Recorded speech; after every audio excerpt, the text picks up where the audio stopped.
So when we last left off, we were covering common mechanisms and common arrow pushing patterns for different chemical reactions. Last session, we covered elimination reactions, and this session, we're going to start our discussion by considering substitution reactions. So substitution reactions are often abbreviated with the letter S. And substitution reactions involve displacement of a leaving group by a nucleophile.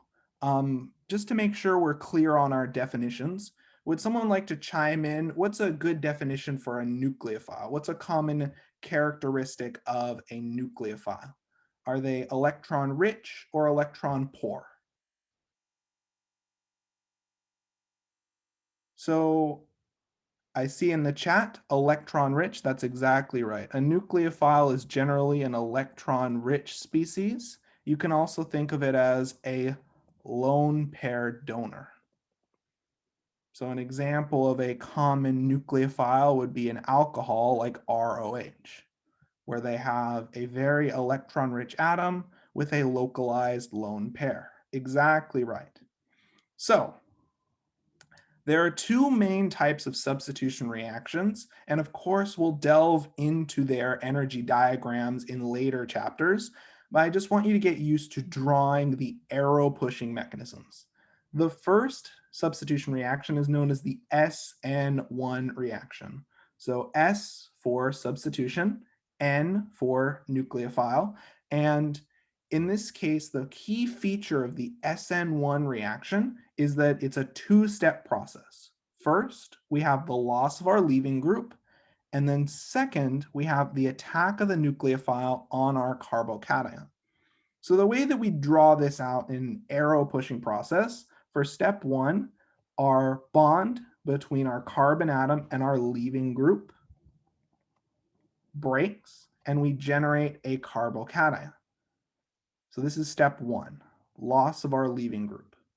In step two, our nucleophile, in this case our alcohol, attacks our carbocation and we form a new carbon-oxygen bond or carbon nucleophile bond. So to help us get used to different variations of the SN1 reaction, another common SN1 type reaction that we can see occurs if we have these benzylic or vinylic halogens. So in this case, if we treat this alkyl bromide with something like methylamine, for example, what is going to be the first step if this is a typical SN1 reaction? What is going to be our first step in this process? What's the first thing that's going to happen for our typical SN1 reaction? What's the first species that we are going to generate?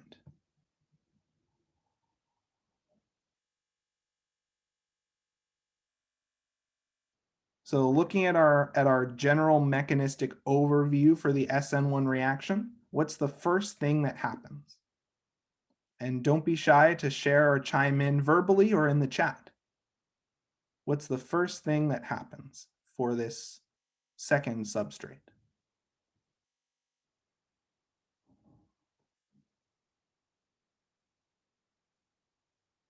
So looking at our process for this, so we see in the chat a student's proposing that bromine leaves. Exactly right. The first step, our leaving group leaves. And what intermediate species do we make? What's a hallmark of the SN1 reaction? What is the hallmark intermediate species? So after bromine leaves, what species do we make? What do we call this species that we generate?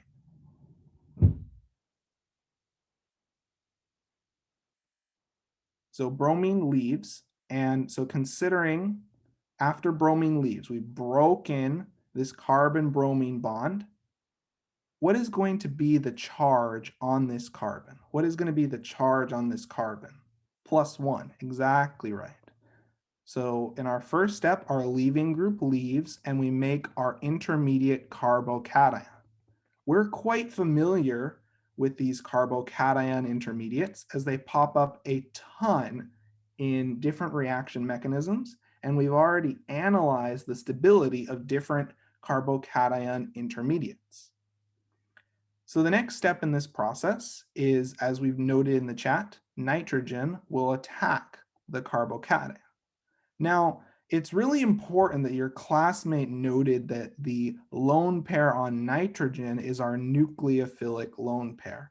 Nitrogen is electron rich. This lone pair is heavily localized, so we can attack our carbocation and form our desired carbon-nitrogen bond. So, with that established, we in turn generate our final substitution product.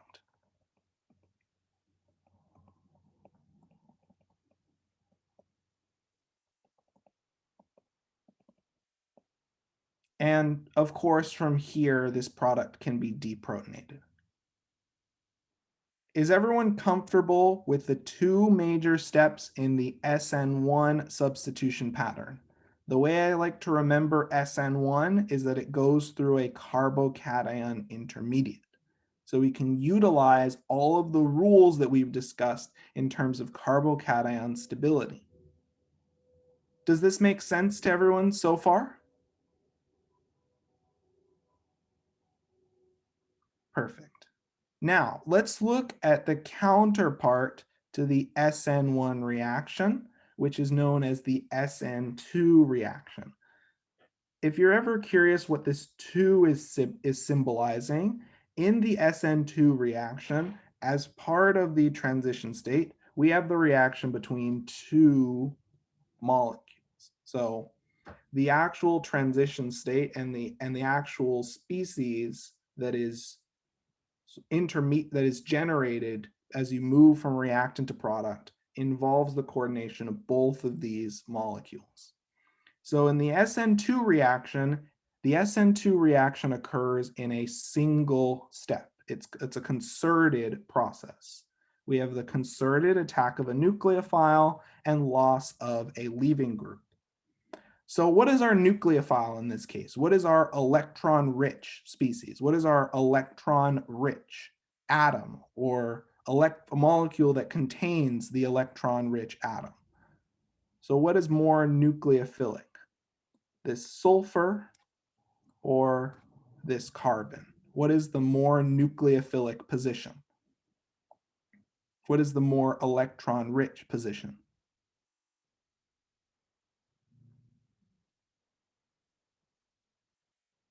So looking at, yes, as the class has pointed out, sulfur is going to be our nucleophilic atom. It is highly electron rich.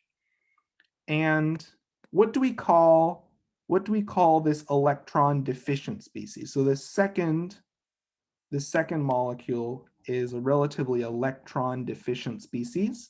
And what do we call an electron deficient species? So what's the counterpart to the nucleophile? So the nucleophile is electron rich. It donates electron density. And as your classmates have pointed out, the electron deficient species is known as our electrophile. Now, in the SN2 reaction, there's a concerted attack. So you draw your arrow indicating attack of your nucleophile, and simultaneously your bond to your leaving group will break. So you've in turn generated a new bond and broken the bond to our leaving group. I've very carefully chosen this structure to help you notice a very common leaving group that you'll see in organic chemistry. So this group here, this functional motif, is known as a tosyl group. So it's often abbreviated as OTS. I often find that if you just look and memorize the abbreviations, it's hard to see and hard to notice the structural details that underpin why a given group is a good leaving group, or why the carbon attached to this leaving group is so electron deficient. So I just always like to draw out the structures of common organic molecules that you'd encounter and that are often written with these abbreviations. Now, just like before, let's do some practice on an analogous example. Let's look at an analogous example where we study an SN2 reaction. So a very common nucleophile for the SN2 reaction is cyanide. So let's suppose we have this chloride and we treat it with sodium cyanide. Okay, let's draw out cyanide. So in the SN2 reaction, what is our first step? What is our first and only step? What is our first and only step? What arrow do we need to draw? And if you have the annotate tool, you can also try drawing out the first reaction arrow or pair of arrows for this mechanism. But let's start to talk. What's the first step as we've seen from previous SN2 reactions?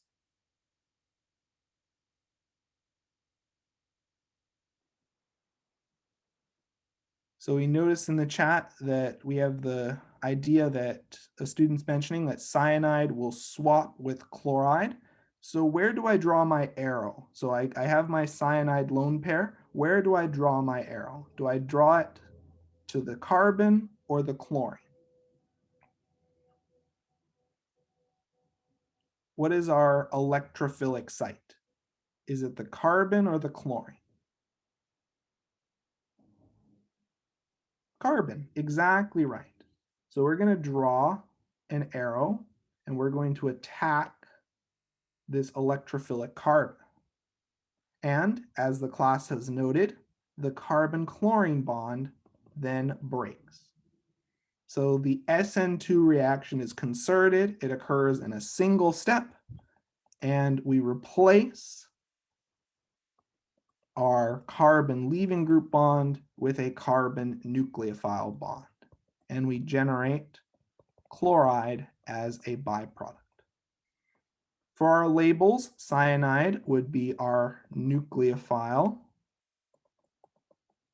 while chlorine would be our leaving group. And this alkyl chloride would be our electrophile.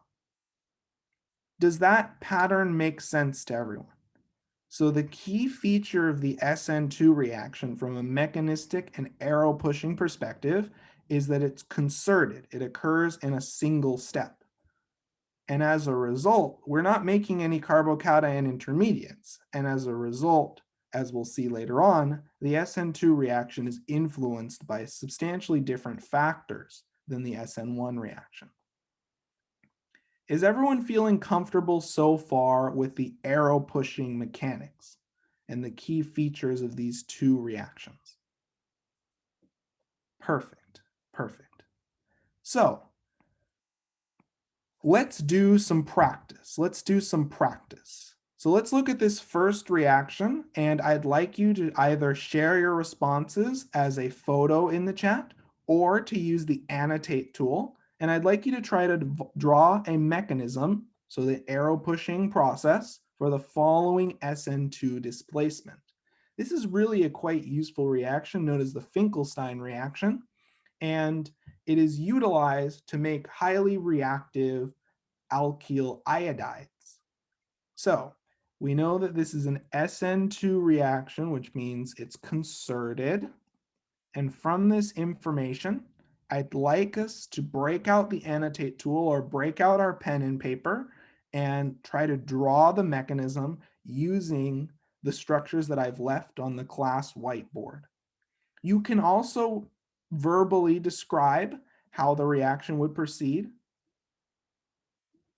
So we're already seeing some arrows, and we have our first proposal that iodide attacks and chloride simultaneously leaves. It's great to see students sharing their proposed responses using annotation. And let's sort of take a look at this proposed mechanism and say whether we agree or disagree, whether we have another idea. So let's give this about another 30 seconds to a minute. Let's take a look at this mechanism. Does it make sense to everyone? So we see in the chat a fair amount of consensus.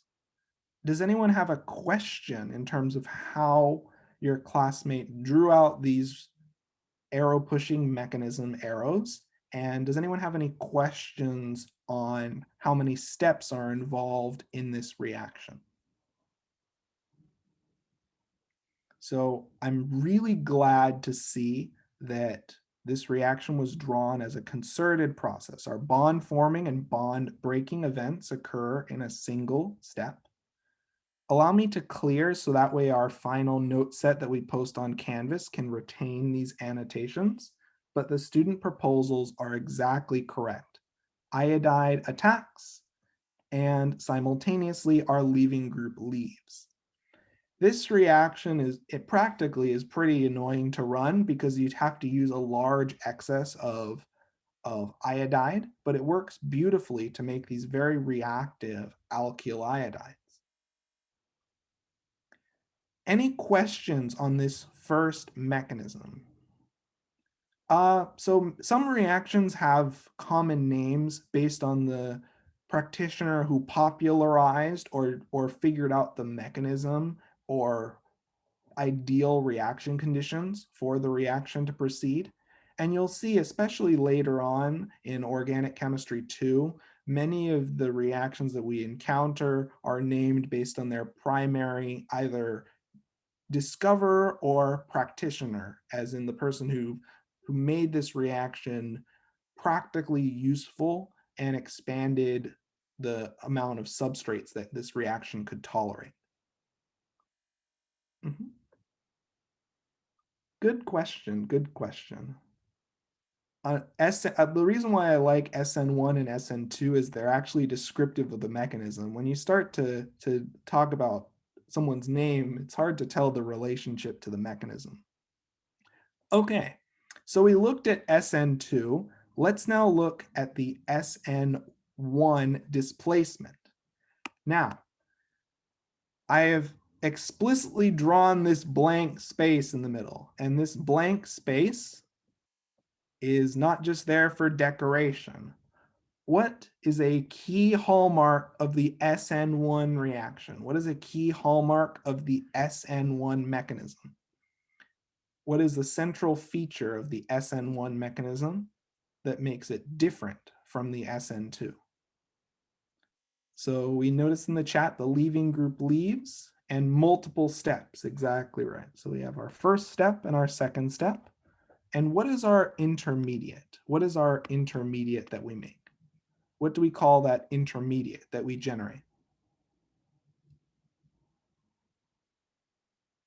It's a type of intermediate that we've seen time and time again.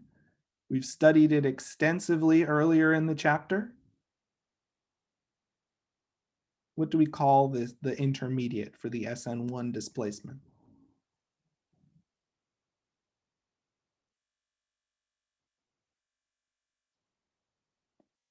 And you know what I think would be a good idea to jog our memory? Let's start trying to draw out this mechanism. There's enough space for 2 students or even 3 to try to draw out their proposed mechanisms. And make sure in your mechanism you are labeling your formal charges. And that may help clear up what our intermediate is for this reaction. So let's try to draw out a mechanism for this SN1 displacement. In this case, we're looking at an intramolecular SN1 displacement, but the arrow pushing mechanism is exactly the same. So let's take about 2 to 3 minutes and let's try to draw out a step-by-step mechanism for the following SN1 displacement.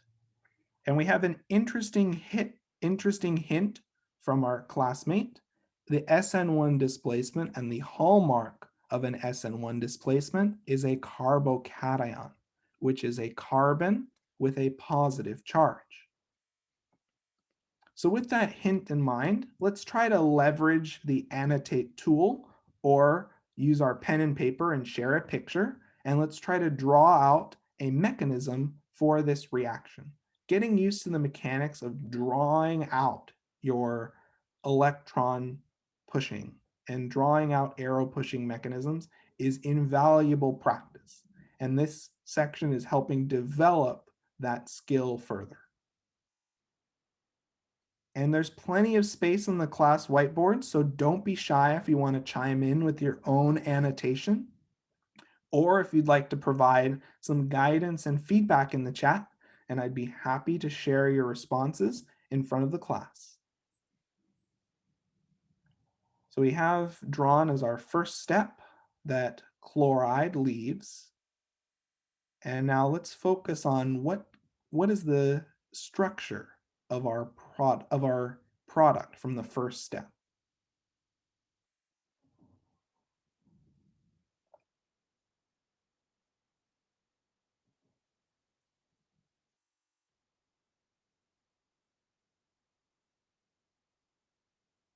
Okay, perfect.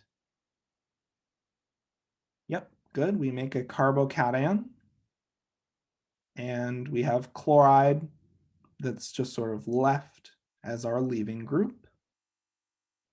And now what's our second step? How do we form our desired carbon-oxygen bond? Yep, we have the attack of the oxygen on our carbocation.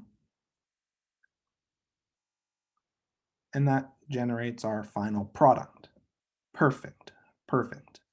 One thing that I do want to highlight, it's important that you draw out the lone pairs and you show your arrow going from the lone pair to the carbon, because our nucleophile is our oxygen atom, and more specifically, the lone pair on oxygen.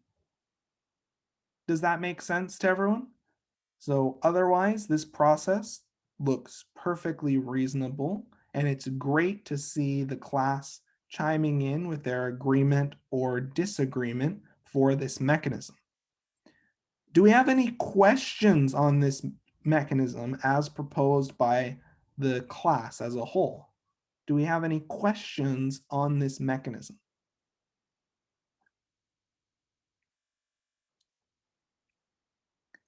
So just to summarize what we've seen so far. In the first step for the SN1 reaction, our leaving group leaves. We generate an intermediate carbocation. And the interesting thing about carbocations is that they're flat.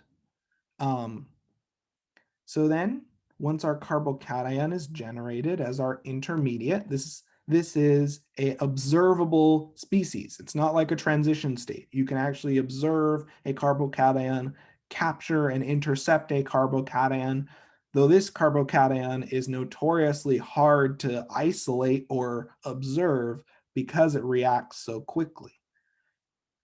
In this case, for our second step, our nucleophile attacks.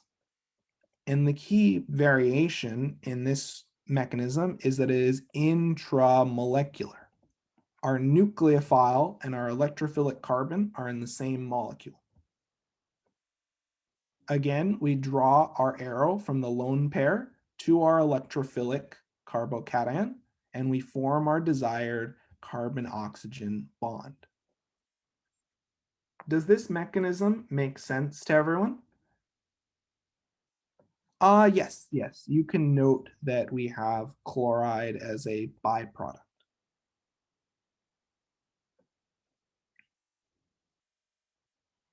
Typically for mechanisms, you try to focus on the species that are actively engaging in bond forming and bond breaking events, with our byproducts drawn either at the end or just drawn in the overall reaction scheme. But it would be more than okay to showcase chloride as a byproduct, because in solution, it probably will be forming an ion pair with this carbocation.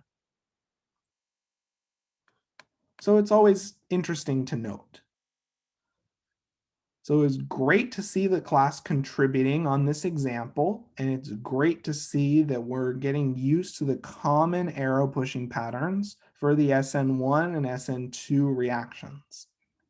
Now, what we're going to do next is we're going to talk a little bit about proton transfers, as this is a subject that many chemistry instructors, especially if you try to go and take biochemistry or upper division organic, will be very picky about. So in proton transfer, your basic lone pair abstracts a proton from the acidic bond. The most basic lone pair is typically going to be protonated first. Now, remember, we have this wonderful table of pKa values that allows you to estimate the position of an acid-base equilibrium. Remember all the way in chapter 2 where you memorized or at least became familiar with the trends for how structure influences pKa? Well, this is the payoff for this, because we can look at different reactions and we can help to identify and notice whether an intermediate will be major or minor at equilibrium. So for example, a common proton transfer step involves protonation of a ketone.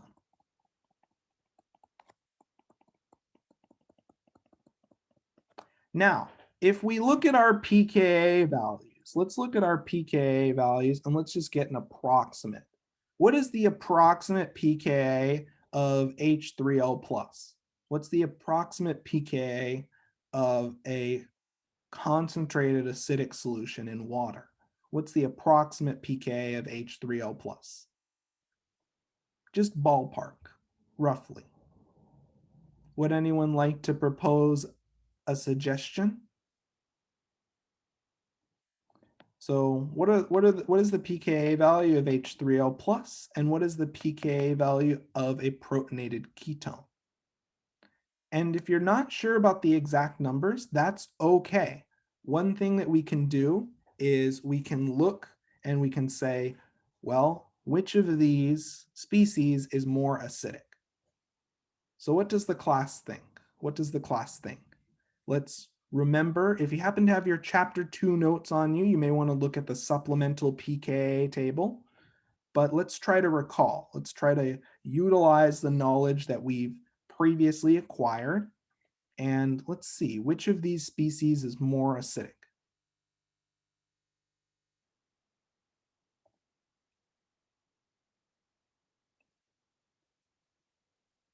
And don't be shy to state your proposal.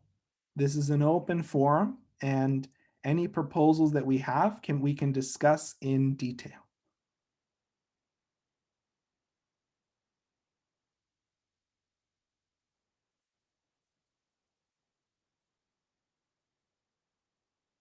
So we have a pretty interesting set of relative values proposed. The pKa in acetonitrile for H3O plus is about 1.7, while the pKa value for a protonated ketone is about -5 to -7. So it's roughly around -5. Now, why am I bringing up these pKa values? Well, looking at these pKa values, remembering that the smaller pKa value, the pKa value that's more negative, implies a more acidic proton. Which species is more acidic, H3O plus or our protonated ketone? Which species is more acidic? And as we see in the chat, the protonated ketone is more acidic. Now, just like the midterm questions where I asked you, where does the equilibrium lie? If this protonated ketone is more acidic, what side of our equilibrium is favored? Will our equilibrium be reactant or product favored?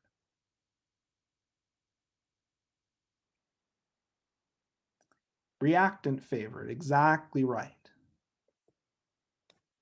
So this protonated ketone is a minor species at equilibrium.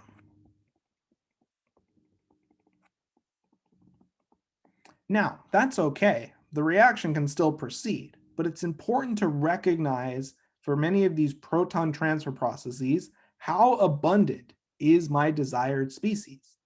If it's a minor species at equilibrium, we're not going to have a lot of this protonated ketone floating around. The reaction, of course, still can proceed, but there won't be a lot of this protonated ketone in equilibrium. Now, to draw out our proton transfer step, we draw an arrow from our basic lone pair to our acidic proton, and then we break the bond between in this case, our oxygen-hydrogen bond to generate a lone pair on our oxygen atom. If we were drawing the reverse acid-base process, we draw an arrow from our basic lone pair to our acidic proton, and then we break our oxygen-hydrogen bond. Does this arrow pushing process make sense for proton transfer? Does this arrow pushing process make sense? Yes. So to repeat, our basic lone pair attacks our acidic proton. Then we break our bond between our acidic proton and the atom the acidic proton is bonded to. So in turn, the electrons in this oxygen-hydrogen bond get kicked up to oxygen to form a lone pair. Does that make sense? Did that clarify? Perfect, perfect. So let's look at a basic variation. Let's look at a basic variation. This anion is a derivative of LDA, which is a very common organic base. The conjugate acid of this base has a pKa of around 35 to 37, roughly. And what is the pKa of an alpha proton to a ketone? What is the pKa of an alpha proton to a ketone? Roughly. You can also say whether it's more or less acidic, but pKa values help us deal with it in a more quantitative sense.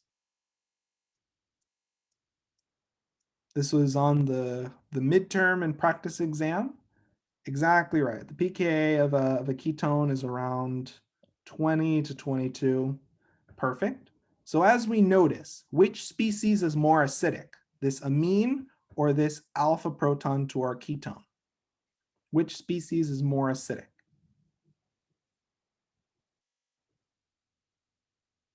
What has a smaller pKa value? The alpha proton to the ketone is more acidic. Exactly right. So then, based on this data, which side of our equilibrium is favored? Is our equilibrium reactant or product favored? Product favored, exactly right. So we draw this tiny little arrow here just to show the equilibrium is product favored. So if you use LDA to make this carbon-centered anion, this conjugated anion known as an enolate, you'll generate a fair amount of enolate in solution. Depending on how carefully you choose your base, you can affect the position of this equilibrium. So just for completeness sake, I wanted to show students how the reverse reaction would proceed. In this case, we'd have the attack. As we kick our electrons down, carbon is the location of our basic anion. It attacks our acidic nitrogen-hydrogen bond, and we break our acidic nitrogen-hydrogen bond to generate our lone pair. So this is how the arrow pushing mechanism would proceed for the reverse reaction. Any questions on proton transfers and their relationship to pKa values? Does this make Nope. Oh, yeah, it makes sense. perfect? Perfect. Okay, so one thing that's sort of a pet peeve that we need to consider is this idea of intermolecular versus intramolecular proton transfer. So inter involves two molecules, while intra involves one molecule. Now, when drawing mechanisms, intramolecular proton transfers are only possible when the acidic and basic substituents are close in space. Does everyone notice how the nitrogen with its basic lone pair, let me draw the lone pair closer to the arrow to make that easier to see. So the nitrogen with its basic lone pair is very close to our acidic proton. Does everyone see how in physical space the nitrogen and the acidic proton are close in physical space? Yep. Perfect. So this is a key requirement for an intramolecular proton transfer. Your basic lone pair and your acidic proton must be close enough for a reaction to occur. Now, where this comes up is when we talk about drawing proton transfers as part of multi-step mechanisms. A common mistake that students often make is that they draw intramolecular proton transfers when it's not geometrically allowed. So in this case, we have an acidic proton that we want to eventually shuttle down to this oxygen. If we think about the geometry for a moment, if we think about geometrically what's going on here, is this proton anywhere close to this oxygen? Is this proton and this oxygen lone pair, are they close in 3D space? Are they close enough for a proton transfer to occur? Are they close together in 3D space? Not really, right? You have this 120-degree bond angle here. You have a 120-degree bond angle here. They're very far away. So it's very hard to contort your molecule into the right conformation for an intramolecular proton transfer to be viable. So the trick is we just use our solvent, reactant, or product molecules and we engage in an intermolecular proton transfer. So our solvent is going to do the job of shuttling this proton from this atom to our bottom oxygen atom. So we have two proton transfer steps, and that in turn generates our desired intermediate.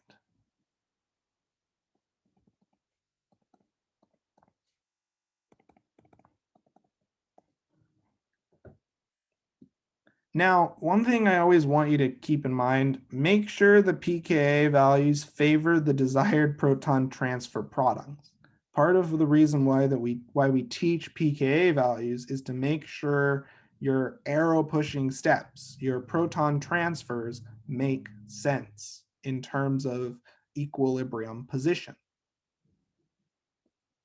So just to make sure that I'm telling the truth in this, if we think about the pKa value of this protonated alcohol, it's somewhere around -3, while the pKa value of a protonated ketone is around -5. So does this arrow pushing process, does this first step in our arrow pushing mechanism, and does this arrow pushing mechanism overall make sense from the perspective of pKa values? Do the pKa values suggest a product favored equilibrium? What does everyone think? Looking at these pKa values, do these pKa values suggest a product favored equilibrium? And as we see, and as our students are noting in the chat, exactly right. This equilibrium favors our products. The protonated ketone is way more acidic than a protonated alcohol.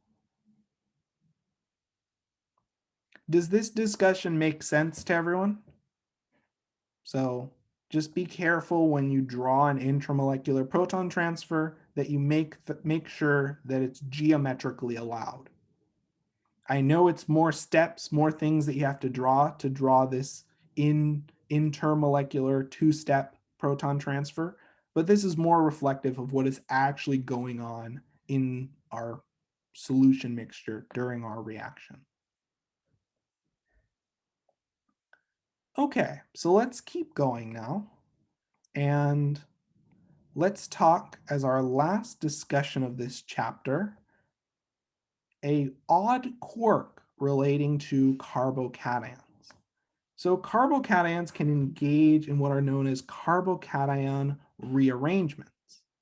And the key idea behind a carbocation rearrangement is that an intermediate carbocation undergoes a rearrangement to make a more stable carbocation. Keyword, more stable.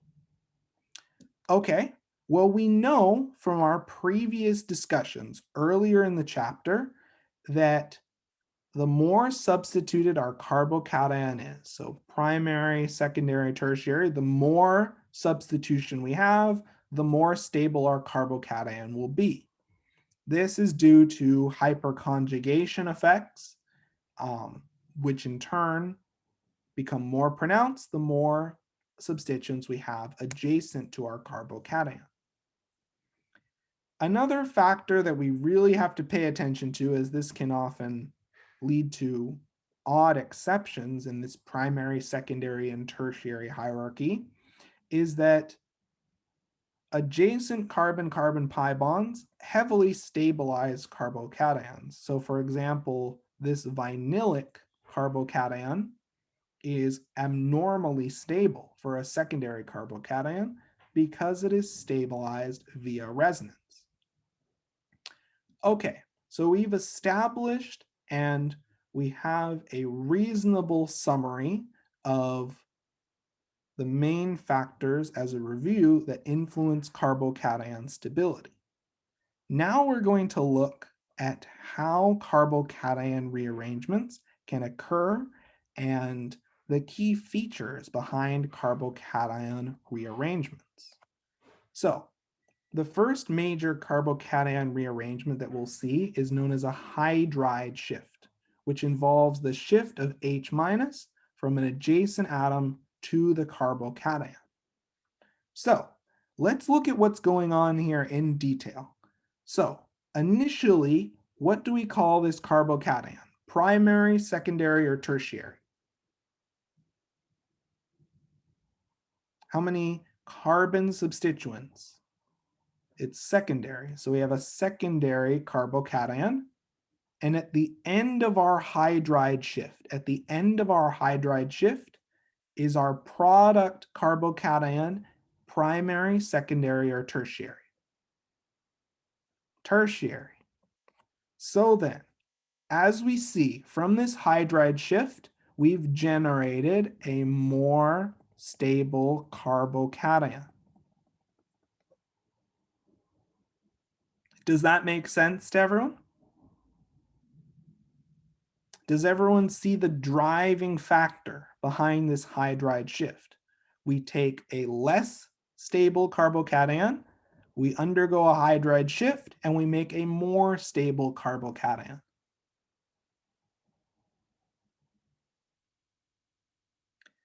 Okay, now here's where this is often where carbocations sometimes get the impression of being very messy intermediates.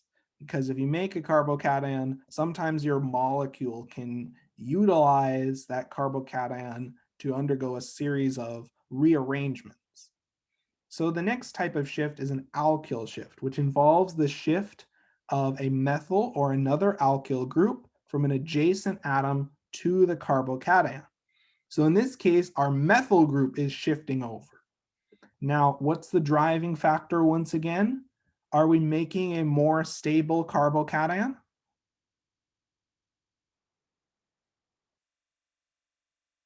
Yes, we're going from a secondary to a tertiary carbocation. Okay. Now, This process is even more pronounced if your cation is stabilized via resonance. So for example, if you generate the following secondary carbocation, it's not quite allylic. It's not quite allylic.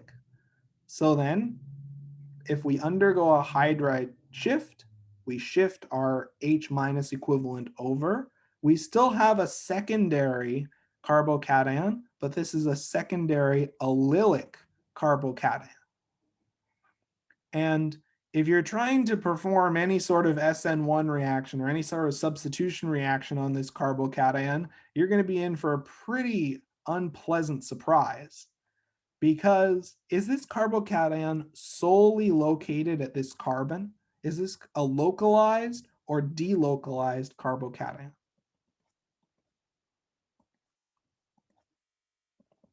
It's delocalized. So in terms of our electrophilic carbons, there are actually a total of 2 electrophilic carbons in our molecule. And sure, that may not seem like a big deal. 1, 2, 3, 4, 5, 6. 1, 2, 3, 4, 5, 6. That may not seem like a big deal at first glance, but if you're trying to perform a substitution reaction, you're going to get a large mixture of products. So, does the logic behind why hydride and alkyl shifts occur make sense? Does the logic behind why these shifts occur make sense?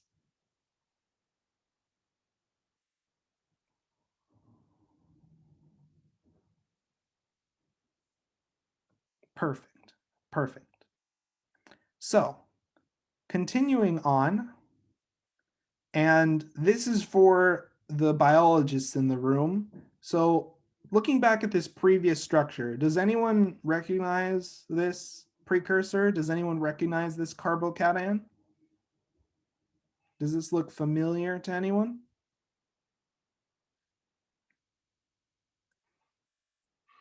It's a fundamental building block. You may want to look up this structure after class, as it's how more complicated biomolecules are stitched together. Now, one thing that's really cool about these alkyl and hydride shifts is that they can occur multiple times if needed to generate a stable carbocation. This is commonly seen in what common biomolecule motif? This is just trivia. You don't actually have to have this memorized, but I thought it's pretty interesting. What motif is this? What structural motif is this? Pretty famous in biology. Been the study of countless efforts in chemistry, pretty well characterized. What is this structural motif called? Does anyone have a proposal? Hints? They're found and they're pretty highly prescribed over-the-counter medications for cholesterol and other ailments of that sort. This motif, this structural skeleton, is the typical skeleton for a steroid.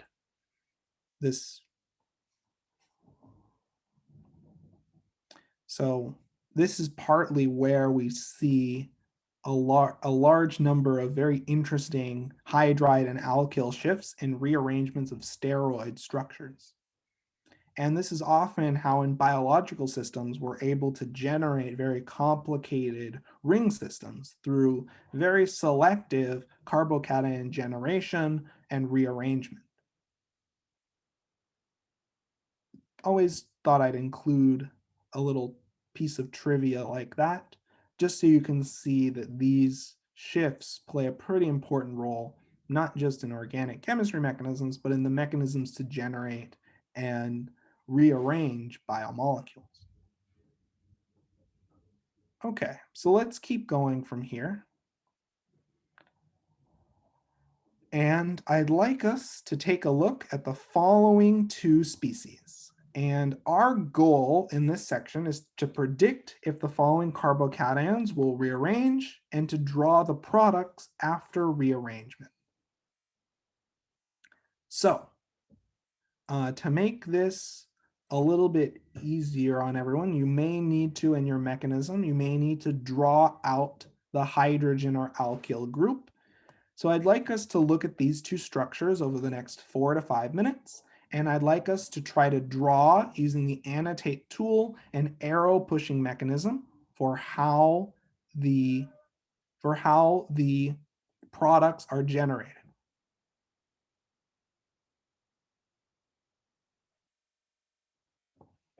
So let's work on this example over the next 4 minutes, and then we'll discuss momentarily.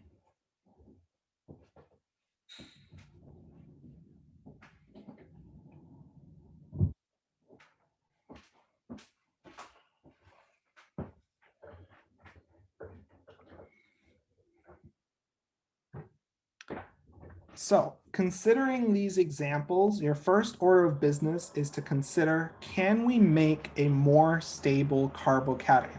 Can we make a lower energy carbocation?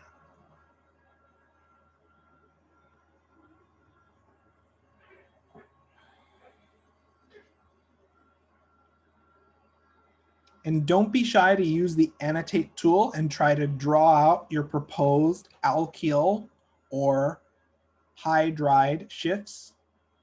Keeping in mind, we want the most substituted carbocation and the carbocation that is either benzylic or allylic. Does anyone have a proposal so far? You're more than welcome to, in addition to using the annotate tool, you can also share your responses as a picture in the chat. But let's try to get some initial drafts, some initial draft arrow pushing mechanisms in the chat and on our class whiteboard.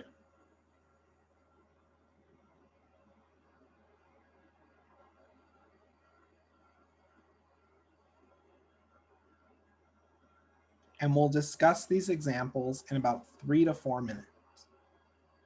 And if you have a question or if there's a part that requires a little bit more clarification, don't be shy to let me know and I'd be happy to answer your questions. This is the type of question that you may see on an exam or you may need to be familiar with as part of a more complicated multi-step mechanism.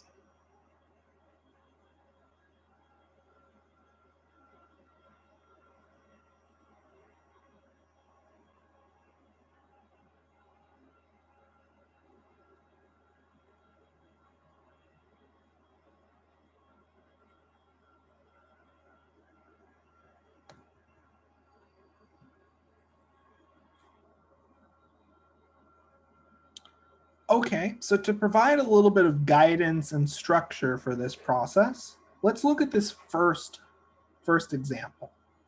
So I'm going to draw my hydrogens out, and I'm going to think for a moment. What would be the most stable carbocation that I can make? What's the most stable carbocation that I can make? So currently I have a secondary carbocation. What is more stable than a secondary carbocation? Tertiary. Okay, so we can just shift this hydride over and we can make a tertiary carbocation. There we go.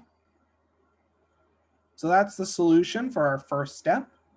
Note, we shift our hydride in this case because if we shifted the alkyl group, we'd only get a secondary benzylic carbocation. When with a hydride shift, we get a tertiary benzylic.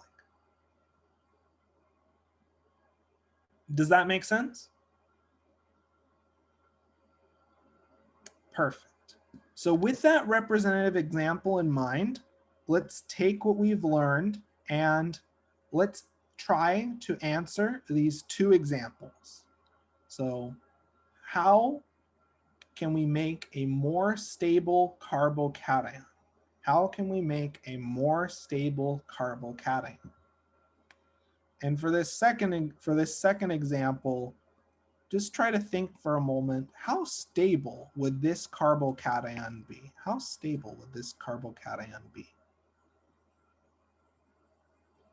So we have students taking the representative example that we proposed and what we've talked about previously, and they're certainly running with it, and they're showcasing the first alkyl shift. The driving force behind this is that we're making a tertiary allylic carbocation quite stable.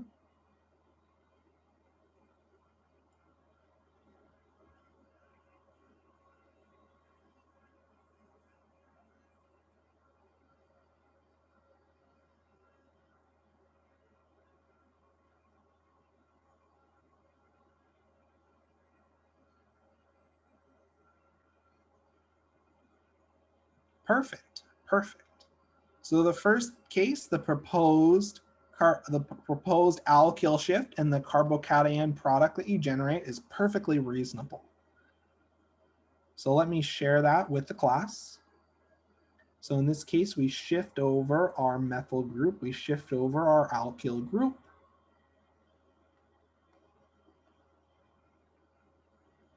And that in turn generates a tertiary allylic carbocation. So as you notice, you can end up with some pretty substantial structural rearrangements when you generate a carbocation intermediate. Let's look at this second example. This second example looks a little bit trickier than it is.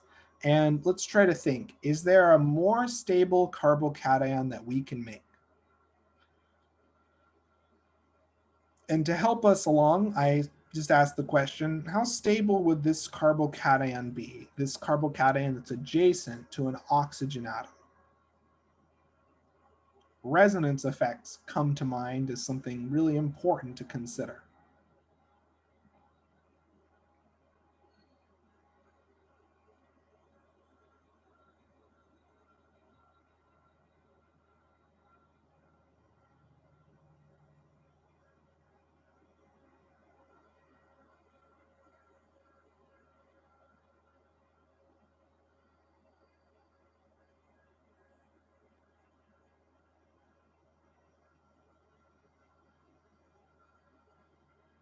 And don't be shy to share your proposed mechanism using the annotate tool.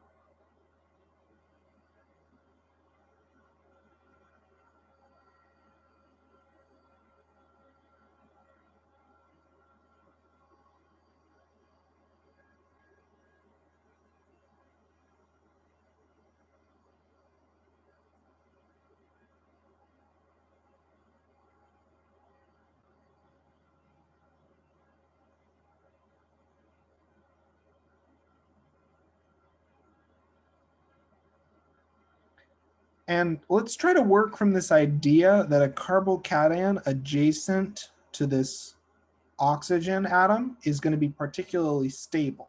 How can we make this particularly stable, resonance stabilized carbocation?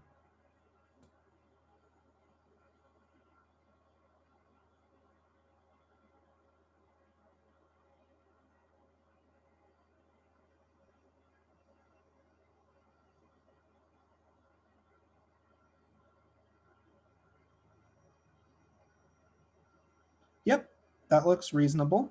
Yep, exactly right. And what carbocation intermediate would we make then?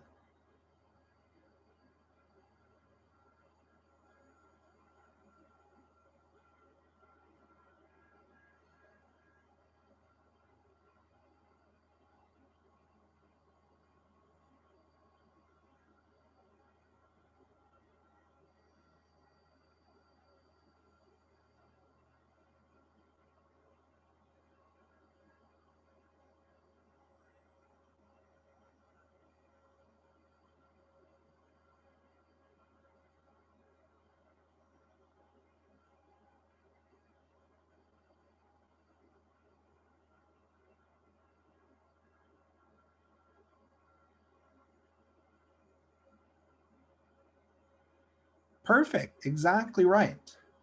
Exactly right. This is good to see. Yep.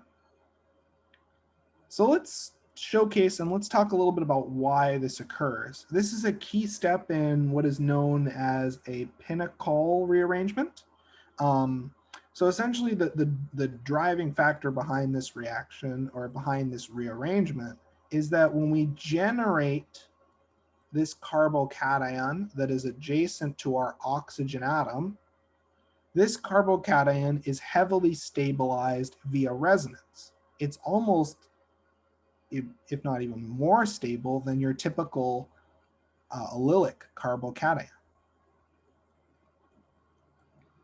And because of this pretty astounding stability, this alkyl shift is pretty favorable to occur. So the pinnacle rearrangement is pretty useful for generating ketones from pairs of alcohols. That's also why you have to be pretty careful when you have a set of alcohols and you try to engage it with acid catalyzed conditions, etc.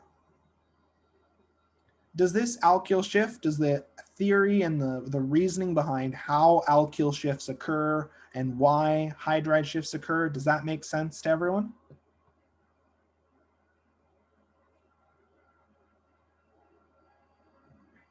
Perfect, perfect. So let's keep going now. And we've reached the end of chapter 6.